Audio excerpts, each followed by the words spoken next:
This is not a new bill for me to file. It is a very simple, basic bill. It is probably the best economic stimulus package that this legislature could pass. It is a gradual phasing out of the corporate income tax. As you are aware, in this state, we have both a corporate income tax and a corporate franchise tax, both in this state, in addition to individual income tax and property tax, both real and personal property. And this results in a lot of double taxation, triple taxation, and quadruple taxation in many cases. And while some would argue that corporations should pay their fair share of taxes, I will tell you that corporations do not pay taxes. Corporations collect taxes from their customers and pass them on to the government. So anything that you are taxing, anytime you attempt to tax a corporation, you are in fact taxing the consumer of the product. And it gets passed on to the consumer. A phase out of corporate income tax would create a magnet to draw corporations to the state, and you would see a lot of additional expansions and buildings going on in the state, and over time you would see a large increase in jobs, productivity, and it is my argument that you would see an actual increase in tax revenue, not a decrease in tax revenue. Because many corporations have chosen to either elect S corporation status or LLC status and then be taxed as a partnership or as a S corp, many corporations are not paying tax anyway. So the few that are paying the tax are a very small percentage of the corporations in this state, and if we were to phase this out, it would create a large magnet for new businesses in the state. I understand it's not practical to eliminate corporate income tax all in 1 year. So my proposal is that we phase it out over the next several years, dropping the tax rate in 10 down to 5%, in 11 down to 3 3/4, in 12 down to 2 1/2, in 13 down to 1 1/4, and then beginning in 2014, eliminate the corporate income tax. Now, in addition to the actual tax savings for many of these corporations, you would see a very large reduction in accounting, paperwork, bookwork that would have to be done. And so many corporations that are not even paying tax at this point would be saved a lot of expense. And for that reason, I think it would be very beneficial. Mr. Chairman, members of the committee, my name is Tracy King, and I'm here representing the Missouri Chamber of Commerce and Industry, and we too would like to go on record in support of House Bill 178. In speaking on this issue with my tax counsel, which helps us set the agenda, they were kind of split on the issue. They too had some concerns that, you know, they're good corporate tax citizens and they don't mind paying their fair share, and while they would like the opportunity to take the tax savings and reinvest into their business and their employees in the state, they also had some concerns that it could be replaced with something more egregious. So we do caution about that, but we do fully support House Bill 178.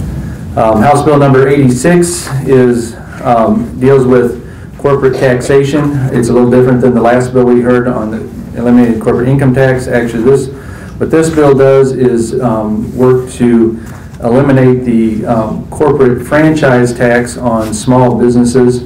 And the bill that you have before you does not eliminate the corporate franchise tax completely. Although in the past I've presented a bill that would phase out the corporate franchise tax, and I'm still very open to doing that. Just took a little bit different approach this year of eliminating the corporate franchise tax for businesses that have assets of $10 million or less. And to talk a little bit about the corporate franchise tax, and sometimes it gets a little bit confusing on what that is, and it's not a tax on franchisees. So if it's a Walmart or not a Walmart would be a bad example, but a McDonald's or a Quiznos or some franchise, this has nothing to do with that franchise part of it, which sometimes on the House floor we had a lot of confusion over that's what this was about. Actually, the franchise tax is a tax that basically a business on their balance sheet, what they show as their assets on their balance sheet, they pay a franchise tax on it. And it's a small percentage initially, but because it's on all of their assets, it gets multiplied against a big number. And what happens is that, in my opinion, that it's a form of double taxation we have in the state, because what happens on the balance sheet, or the property that a company owns or business owns, and they of course pay property tax on that, but they also have to pay the franchise tax on that value. On the income that they show on their balance sheet, they pay income tax, but they also have to pay corporate franchise tax. So it's basically a form of double taxation. And the last time in I believe it was 1999, the limit or the threshold on which businesses paid the franchise tax was changed. And of course and I think it was carried by Senator Harry Wiggins, so somebody who had served a long time, and the quote I have from him that somebody gave me was that the corporate franchise tax was basically a tax for the privilege to pay more taxes.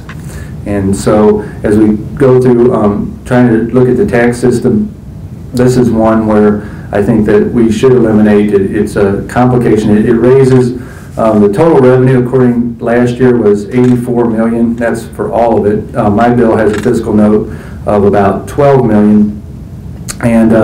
And I looked at that and chose the 10 million threshold. I have some information I got from the Department of Revenue on how many businesses would get affected, and I'll get that to the committee. But according to their records, there are about 15,246 businesses that pay the corporate franchise tax. If we raise the threshold to 10 million, so that businesses that had basically net assets of less than 10 million would not have to pay it, that would affect 12,330 of those businesses for the 12 million cost. So that's kind of where I chose the 10 million. I have it broken out, but it seemed like that we were affecting the most businesses possible, so that we could affect 12,000 smaller businesses also. That's, and that's really a driver of jobs in our state, is the small businesses, and so this would affect those. So that's basically the bill. I'd be glad to answer any questions. Mr. Chairman, members of the committee, again, Tracy King here representing the Missouri Chamber of Commerce and Industry, and we are in support of House Bill 86.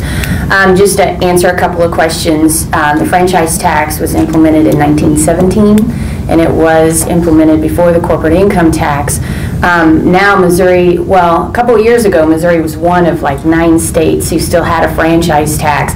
A lot of those other states, though, have a franchise tax but don't have a corporate income tax, or they have something they call a franchise tax, which is something completely different to what we have altogether. So you can't really compare other states. 2 years ago, Kansas phased out their franchise tax, so it definitely puts Missouri in a taxing disadvantage to our neighboring states. To answer your question, the taxes on anything on your asset sheets, and that includes land, your accounts receivable, inventories, anything that you would list on that assets sheet. So as you can imagine, it doesn't take much. In 1999, they actually put a threshold of $1 million, so small businesses wouldn't have to pay the franchise tax. But in today's times, you can imagine it doesn't take much when you're looking at your assets to get to $1 million or over. So the other point I want to make too, on a franchise tax, you don't have to be a profitable corporation. You can have a loss, as many of our corporations will have the past couple of years, and still owe a corporate franchise tax. So it doesn't really look at the profitability of the corporation here in Missouri. I think in a perfect world, we'd want to see the corporate franchise tax eliminated. It is the most unfair element of taxation with double tax, as Representative Sutherland explained. In a not so perfect world, I think we would like to see the threshold raised, but also a second part of that is to look at phasing that out, so we have more of a broad-based tax cut, and all of the corporations in Missouri do see some sort of a reduction. It does, as Representative Sutherland pointed out, reduces the administrative burden, as those corporations have to go and file their corporate income tax and then do a separate forms and files on the franchise tax. So I also want to point out too, hopefully you guys, everyone will receive, or if you haven't already, the Chamber's legislative agenda. We do support it's not just tax giveaways that we support. We support transportation infrastructure. We also support the education system. I mean, we recognize that whether it be K through 12 or higher education, that we need a skilled workforce. Our members need a skilled workforce. So we do support education. Our education system, transportation, those are all funded on the success of our Missouri residents and our Missouri corporations. So this would just be another way that by eliminating this double taxation to retain and hopefully attract more business in this state so that we can support more of those public funding sources.